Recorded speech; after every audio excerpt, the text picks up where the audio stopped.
You are now listening to Toni On One Radio, the talk show podcast station, bringing you Toni On One Podcast with open discussions, hot topics, as well as information, daily health, as well as your news report. All information and resources are based on the opinions of the host, unless otherwise noted. This podcast may contain some quotations, images, and or excerpts from copyrighted material. These uses fall well within the copyright doctrine of fair use.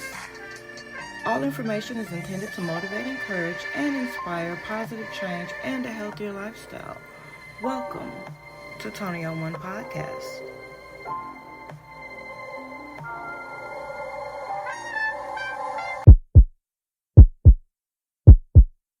This is Daily Health.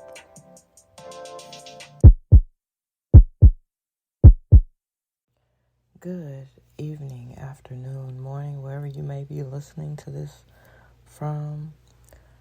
Welcome and welcome again. I'm your host, Toni On One, or Toni Williams if you prefer. And welcome to the podcast once again. Big shout out to all of my day ones and all those new listeners. Glad to have you here. Today we are discussing daily health topic, the needs of the body. And this is important, and oftentimes we don't want to hear it, but here it goes. Back to Daily Health, your go-to podcast for all things wellness and vitality. I'm your host, Toni, and today we have a truly exciting episode lined up for you, where we're going to dive into the different needs of the body, exploring how each aspect contributes to our overall well-being. So, sit back, relax, and let's get started. Now, our bodies, we all have one. No matter what we think of it, we've got one. And we're happy to have one, right? Right. But these are some complex, incredibly complex systems we have going on. And an understanding of their diverse needs is essential for maintaining optimum health. So today we'll explore 4 key areas: nutrition, exercise, sleep, and mental well-being. All those things wrapped up into one can really help us out with our health and well-being. So first up is nutrition. Our bodies require a well-balanced diet to function at their best. Everybody's body is different, so there are different things that are needed or not needed. So keep in mind when listening to this is tailor this to fit you. And the rest, don't worry about it. Now, this includes a variety of macronutrients such as carbohydrates, proteins, and healthy fats, as well as micronutrients like vitamins and minerals. And we need them. Like in everything that we try to eat, make sure we have that in there. That would be considered the ABCs of nutrition. So let's discuss the importance of exercise. And if you guys are following me on social media, you'll see all the postings and this information on Tumblr or WordPress. Any of those sites will definitely have these, so you can go in depth there. But let's continue. Let's discuss the importance of exercise. Regular physical activity is not only beneficial for our cardiovascular health, but also plays a significant role in maintaining strong muscles and bones. Whether it's cardio exercises to get our heart pumping or strength training to build muscle, finding the right balance is key. So let's explore different exercise modalities and how to choose the best ones for your body's unique needs. Because again, we're all different. Exercise is a vital component of maintaining overall health and wellness. With countless exercise modalities available, it can be overwhelming to choose the right one for you and your body's needs. However, understanding the various modalities and their benefits can help guide your decision-making process. There are 3 main types of exercise modalities: cardiovascular exercise, strength training, and flexibility training. Now, cardiovascular exercise such as running or cycling focuses on increasing heart rate and improving cardiovascular fitness. Now, strength training, including weightlifting or body weight exercises, aims to build and tone muscles. Now, we have flexibility training like yoga or stretching exercises, which enhances joint range of motion and overall flexibility. So to determine the best modalities for your body, consider your goals, physical condition, and any limitations or injuries you may have. For example, individuals looking to improve cardiovascular fitness might prioritize aerobic activities, while those aiming to increase muscle strength could focus on strength training exercises.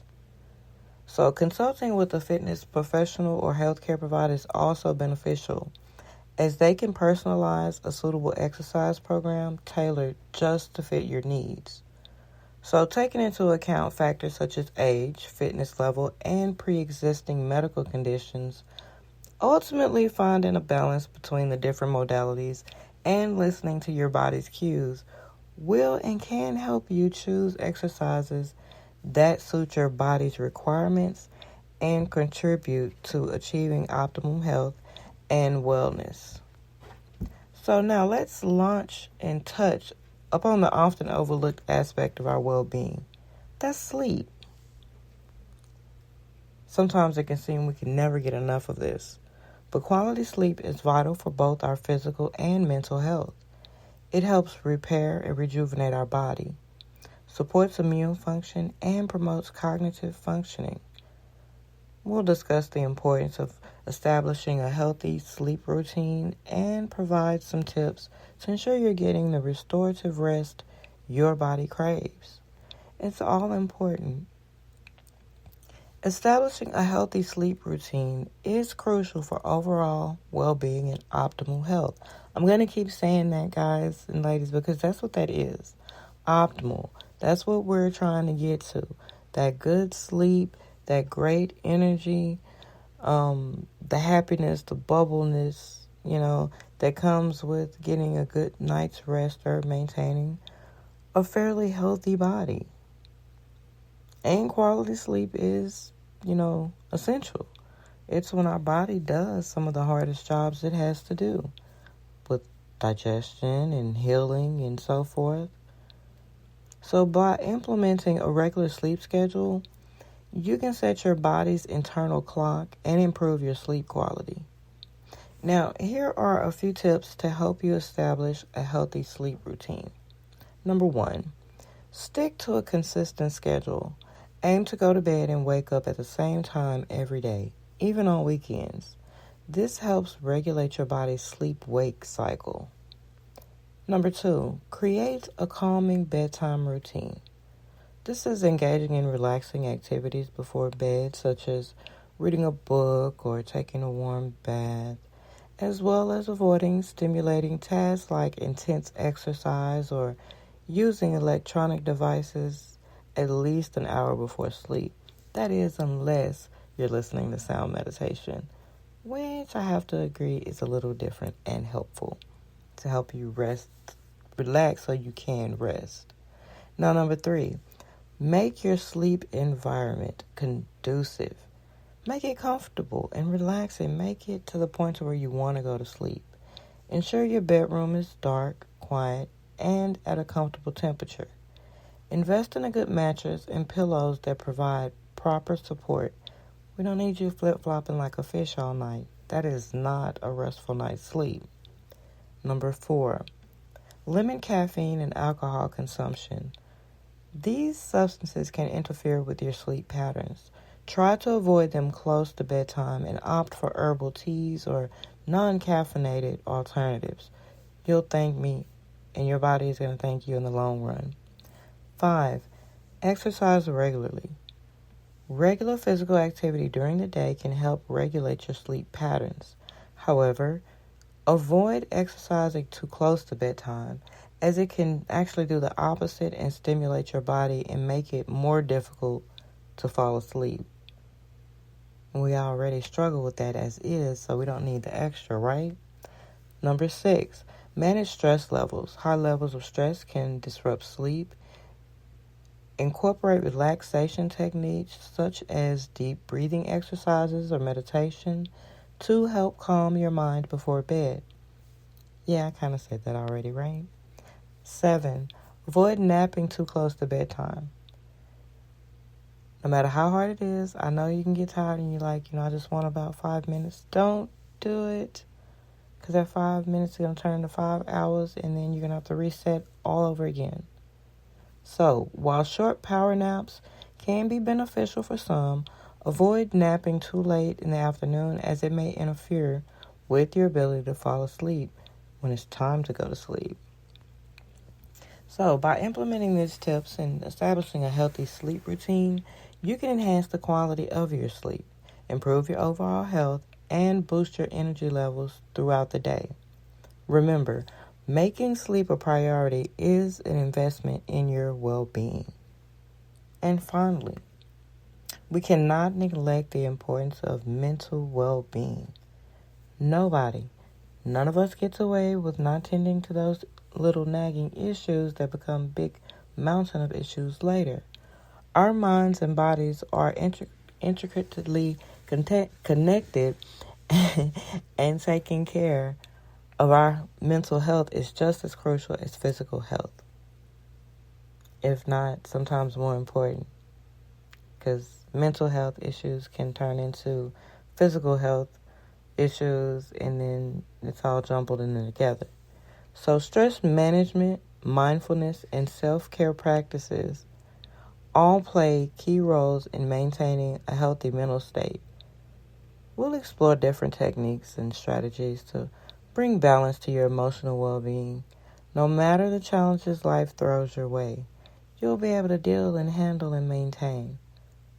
So maintaining emotional well-being is vital for overall health and happiness. Fortunately, there are several techniques and strategies one can employ to bring balance to their emotional state. Mindfulness practices such as meditation or deep breathing exercises help individuals become more aware of their emotions and thought patterns, fostering a sense of clarity and calm. Regular physical exercise, be it yoga, running, or dancing, releases endorphins that elevate mood and reduce stress. Now, additionally, engaging in activities that bring joy and fulfillment, such as hobbies or spending time with loved ones, can boost emotional well-being. And that's one of the goals, right? Now, it is important to establish healthy boundaries and learn to say no when necessary to prevent overwhelm. Nobody needs that. Seeking support from trusted individuals such as friends, family, or therapists can provide a valuable outlet for emotional expression and guidance. And finally, practicing self-care and self-compassion are crucial aspects of maintaining emotional balance. This prioritizing one's need, engaging in activities that promote self-care, and being kind to oneself, even in the times of challenge or setback. And this is by incorporating these techniques and strategies into daily life. Individuals can cultivate emotional resilience and improve their overall well-being. Because y'all know that is what I am all about. Now, before we conclude today's podcast, let's bring it all home, right? By understanding the unique needs of the body and how we can optimize our health through lifestyle, focuses on the interplay between nutrition and exercise. Understanding how these two factors work together to support our overall health is crucial. I'll be sharing some insight on how to personalize your diet and exercise routine based on your body type and goals. So stay tuned, listeners, for some valuable information.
And welcome back from that slight break to your valuable information.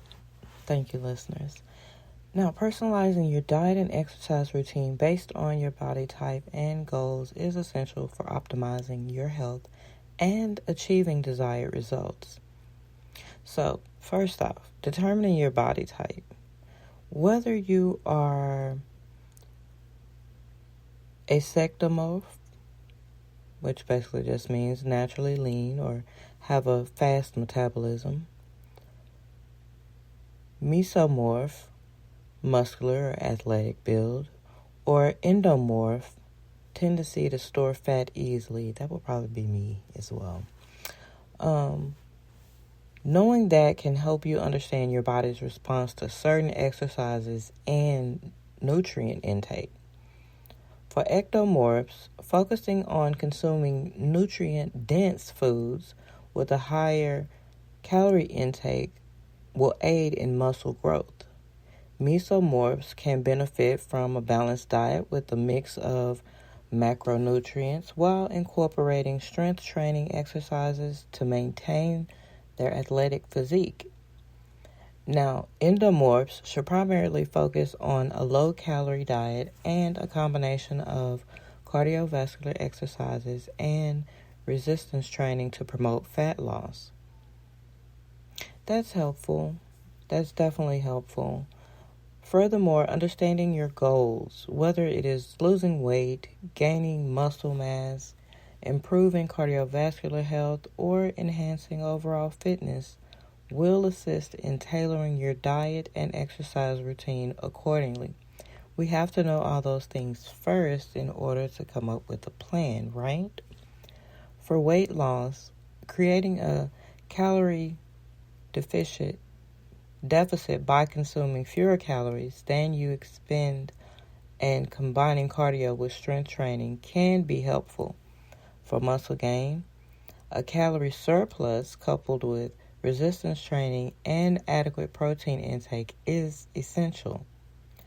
Ultimately, consulting with a registered dietitian or nutritionist can provide personalized guidance to create an effective diet and exercise plan based on your body type and specific goals. Remember, consistency and patience are key. I put myself in this as well. And listening to your body throughout the journey is vital for that optimal result. We're not going to get it if we don't do it. Like simply put, right? Sounds fantastic, right? Join the conversation and share your expertise or experiences by commenting below and on social media. We have dug deep into this topic for you. This is one that definitely hit home for me because I've struggled as well. I know there are others who are, and definitely share your experiences. You might be able to help someone. You might be able to help me. Hell, who knows, right? It's all about sharing the wealth of information because that's what we've got. So, try new foods. Get your sleep patterns together. Reset that internal clock. Say no to certain foods that are not helping you or benefiting you. And say hello to a fresh start. Let's do this before the new year. How about that? Maybe we'll keep it this time. And that's a wrap for today's episode on the different needs of the body. Remember, listeners, every aspect of our well-being deserves attention and care. And as always, I hope you found today's show segment insightful and that it motivates you to prioritize your health. So take care of your body, nourish your mind, and remember, your well-being should always be a top priority.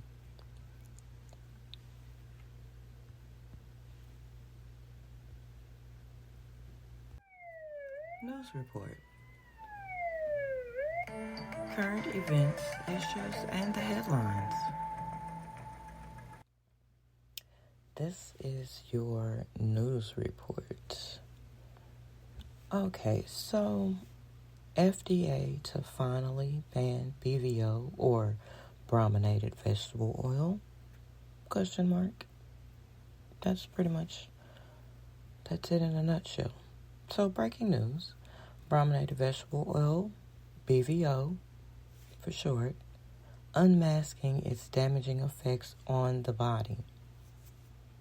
Because this is something that's been ongoing for a very long time, but now there has been some action. So let's dive in.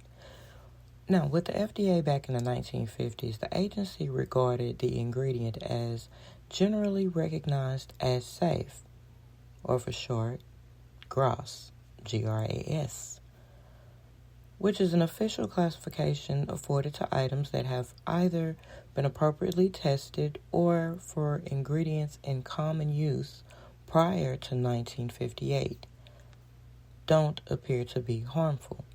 Now, that's the classification right there.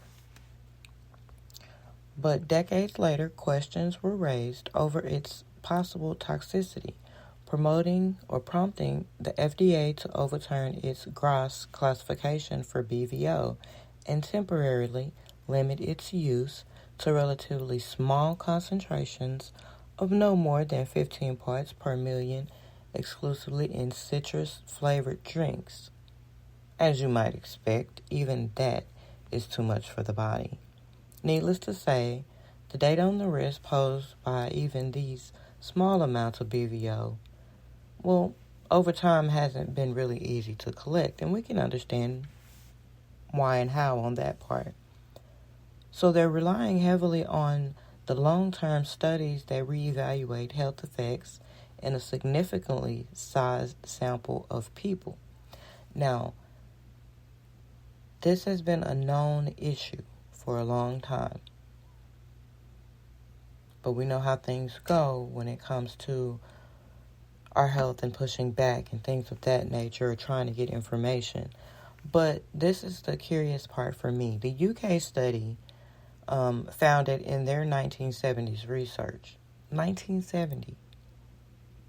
And they were looking into behavioral health and the heart, which are some of the biggest issues with health and the healthcare industry. So, they found it.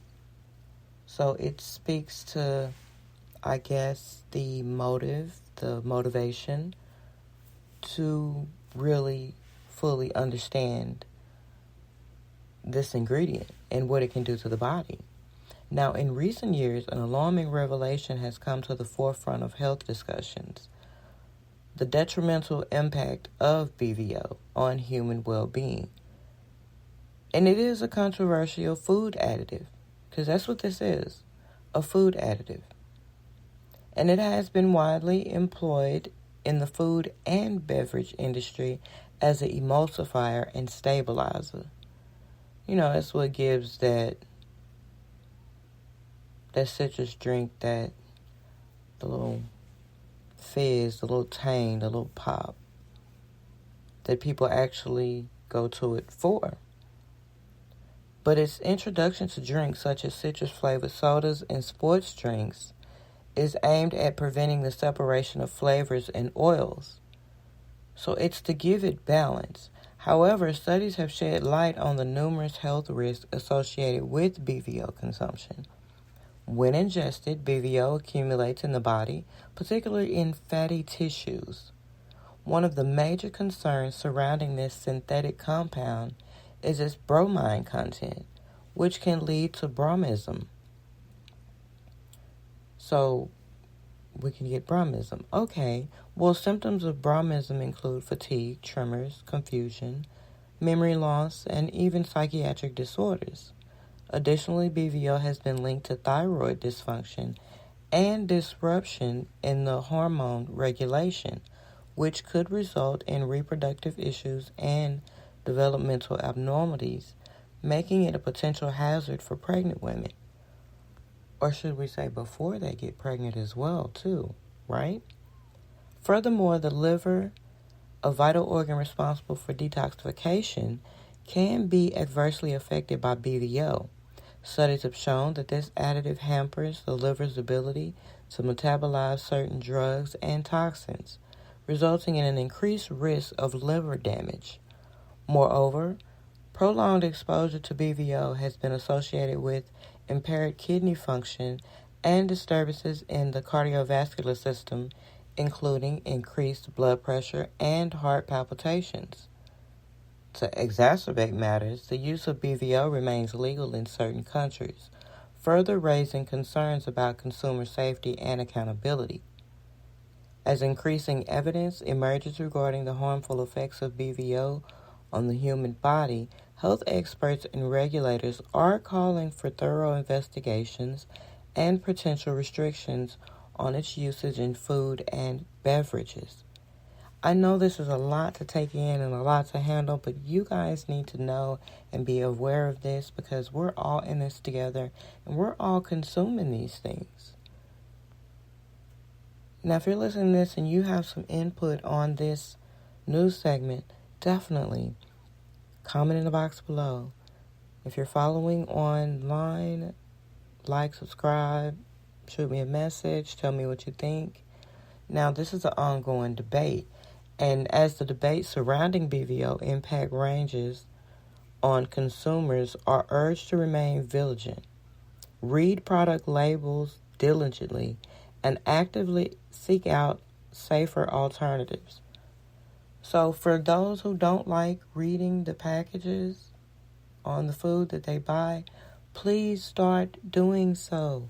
Read the package. Read before you eat. Let's start that hashtag. Read before you eat. So you can do your part for your own safety. Now, awareness and understanding of the potential risks posed by food additives like BVO are paramount to safeguarding societal health and wellness in the pursuit of a safer and more transparent food industry. We have to hold these entities who are supposed to be there to protect us and help us accountable. Now, the FDA has finally proposed to revoke the registration of a modified vegetable oil known as BVO in the wake of some new toxicology studies. The sad reality is that health authorities around the world have been suspicious of the emulsifier's risk for decades. And it's clear because BVO is already banned in many countries, including India, Japan, and nations of the European Union, and was outlawed in the state of California just last October, with legislation due to take effect in 2027.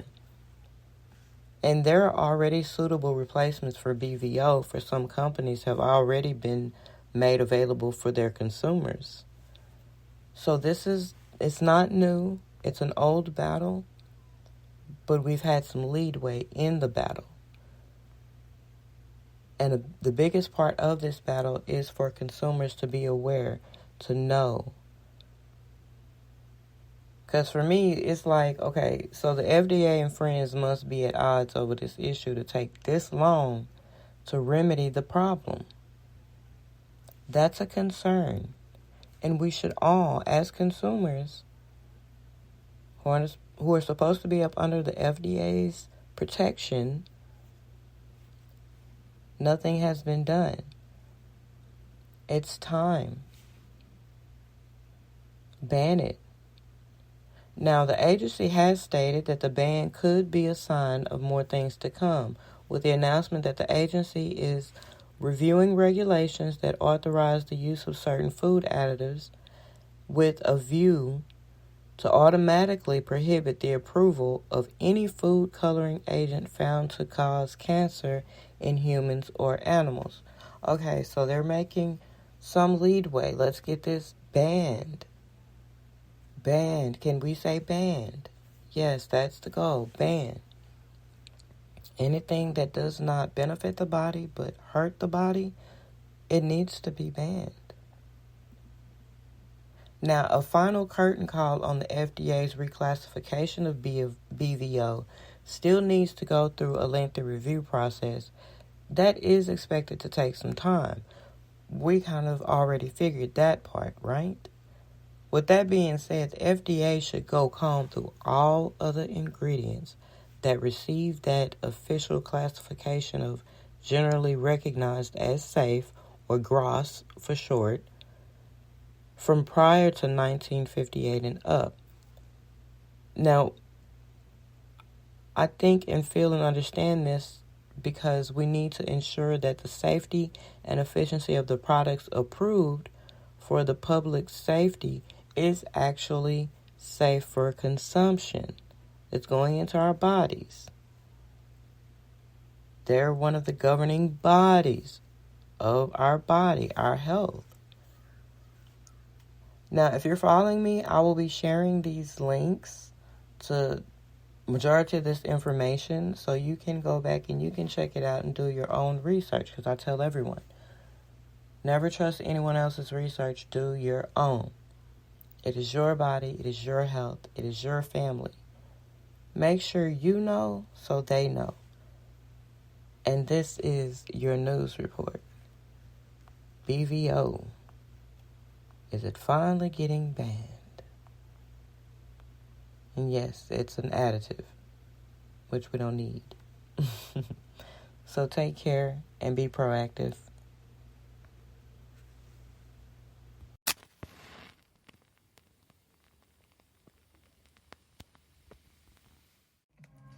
Ladies and gentlemen, it is that time for Hot Topic.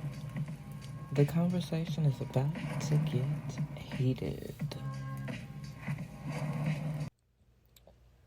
This is your Hot Topic segment, and our topic for today is what citizens can do when there is government abuse of power.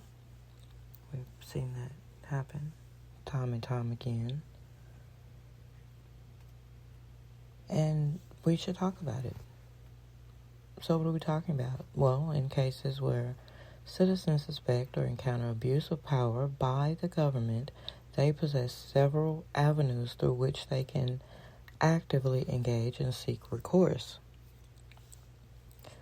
First and foremost, it is crucial for individuals to exercise their fundamental rights of freedom of speech, assembly, and association to voice their concerns and raise awareness about the alleged abuses.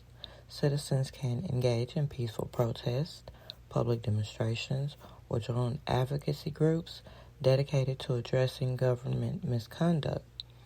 Now, additionally, citizens can approach their elected representatives and government officials to express their grievances, as well as seeking their support in investigating and remedying the abuse of power. So there are things that we can do. Do most know that they can do it? Maybe, maybe not. But we're putting it out there because it needs to be known. Now, the legal system can also play a vital role, as citizens can seek legal assistance to uphold their rights and challenge government actions through the judicial process. By filling out lawsuits, submitting petitions, or utilizing other available legal means, individuals can push for transparency, accountability, and the safeguarding of civil liberties. So there are some things that we can do, and the whole object is to keep it as peaceful as possible, because we are not like that. Good people. So peace is what we aim for. We shouldn't have to continuously speak up, but we are being forced to do so by those who want to break people down and destroy them for whatever their idiocracy type reasons are. But there are things that can be done, and we cannot have government doing what they want to do. And that's just it, and that's just alone. No, they are working for we the people. So we do have a say. So let's speak up and say. and stop the government abuse on its citizens.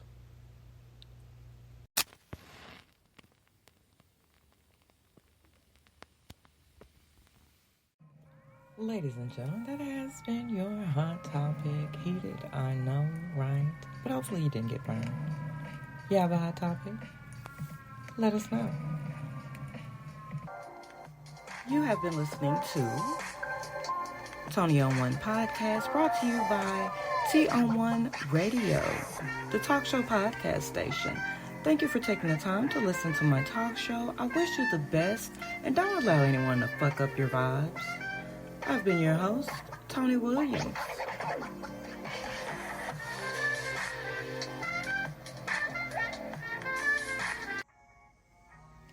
Toni On One radio station listeners are awesome. Because of this, your voice is very important. Listeners are encouraged and welcome to call in live during a show or leave a message with your thoughts and opinions, whether it's the Sound Meditation Podcast, the Toni On One Podcast, the Sister Talk Podcast with Sister Such and Such, the Underground Podcast about music, or Inspire Our Podcast. We're trying to inspire the world. That's Toni On One Radio. So listeners' voice is very important. So give us a call at 318-315-3586. Again, 318-315-3586. And voice your opinion. Hi guys, this is Toni On One. And I am here to tell you a little bit about my radio station. All shows are by Toni On One Radio, the talk show podcast station. Shows are available anytime for download, play on demand, and they're on most of your podcast sites and or apps. Subscribe and hit the notification bell on YouTube. The name over there is Toni On One, as well as like, follow, and share on social media. We're on one. So tune in for raw, uncut talk.